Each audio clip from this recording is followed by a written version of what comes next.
Doctor Farooq Sattar صاحب ہمارے ساتھ موجود ہیں۔ ڈاکٹر صاحب بہت شکریہ ہمیں جوائن کرنے کے لیے۔ آپ کی کیا ایسی مجبوری یا کمزوری تھی جس کی وجہ سے آپ انہیں سینیٹر لگانا چاہتے تھے؟ وہ بھی نکلے پارٹی سے، آپ بھی نکلے پارٹی سے، اور اب ایسی کیا مجبوری ہے ایم کیو ایم کی کہ انہیں گورنر لگا دیا ڈائریکٹ، اور آپ پارٹی میں نہیں آ سکے جو کہ کنوینر تھے، وہ پارٹی میں آ کے سیدھا گورنر لگ گئے ہیں؟ کیا مجبوری ہے؟ میں سمجھتا ہوں کہ پہلے تو میں ایک شعر سے اپنی گفتگو کا آغاز کر دوں نا، کہ 4 سال پہلے جو منظرنامہ تھا اور آج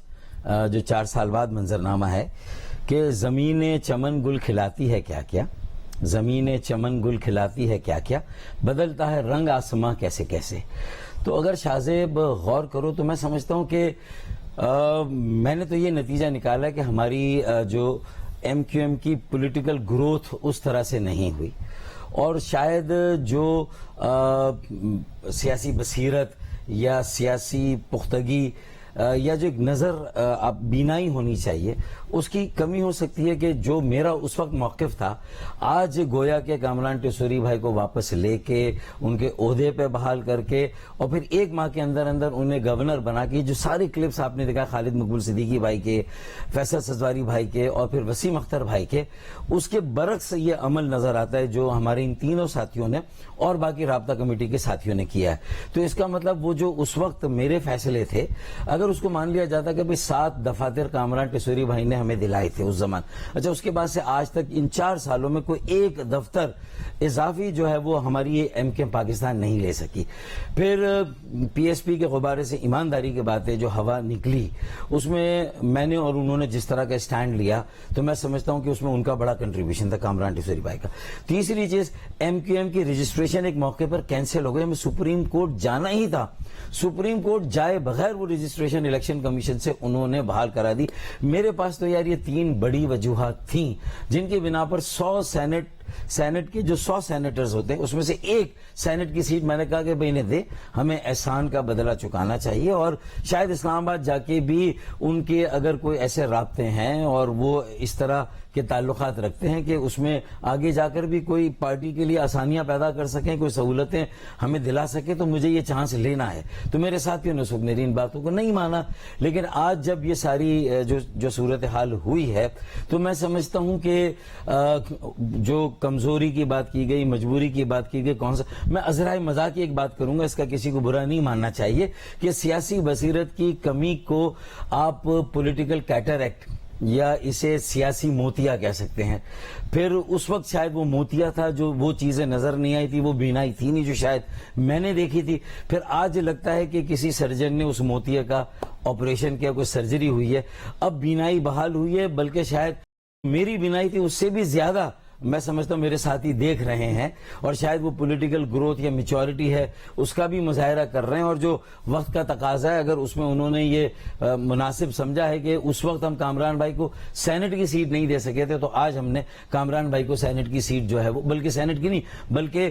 سینٹ تو 100 افراد پر مشتمل ہوتا ہے، گورنر تو کسی صوبے کا ایک ہی ہوتا ہے اور اعلیٰ عہدہ ہوتا ہے، اس پر انہوں نے انہیں فائز کر دیا۔ تو میں بجا طور پر یہ امید کرتا ہوں کہ اگر کامران ٹیسوری بھائی کے کاندھوں پر یہ بہت بڑی ذمہ داری آئی ہے تو وہ اس کو پوری طرح سے نبھائیں گے، وہ اس عہدے کی اہمیت کو سمجھیں گے، جو وقت کے تقاضے اور چیلنجز ہیں، جو ایم کیو ایم کا تنظیمی بحران ہے اور جو سیاسی میچورٹی کی بصیرت کی کمی ہے، اور یہ ہم در بدر پھر رہے ہیں، کبھی پی ٹی آئی کے ساتھ جاتے ہیں تو پھر کہتے ہیں وہاں ہماری بات نہیں مانی گئی، تو جو سیاسی فیصلوں میں اصل کمزوری نظر آ رہی ہے، اور وہاں وہ ویژن نظر نہیں آ رہا کہ 4 سال ہم میئرشپ میں تھے۔ وہ درست ہے، مگر یہ جو سرجن ہے جس نے اس وقت موجودہ ایم کیو ایم پاکستان کی بنائی درست کی ہے، اور ایسی درست کی ہے کہ انہیں کامران ٹیسوری صاحب کے فوائد اور زیادہ نظر آ رہے ہیں۔ اب ظاہر ہے اگر آپ لوگ اپنے 7 دفاتر نہیں کھلوا پا رہے تھے تو کامران ٹیسوری کس سے کھلوا پا رہے تھے؟ اگر آپ لوگ رجسٹریشن اپنی نہیں بحال کرا پا رہے تھے تو بغیر عدالت جائے کامران ٹیسوری کس سے بحال کرا رہے تھے؟ یہ وہی سرجن تھا جو پہلے بھی کام کر رہا تھا، اور وہی سرجن ہے جنہوں نے اب ان کی بھی بنائی ٹھیک کر دی ہے۔ دیکھیں الیکشن کمیشن پر پریویل کیا انہوں نے، کسی طرح وہاں بات کو اچھی طرح سے سمجھایا اور رکھا،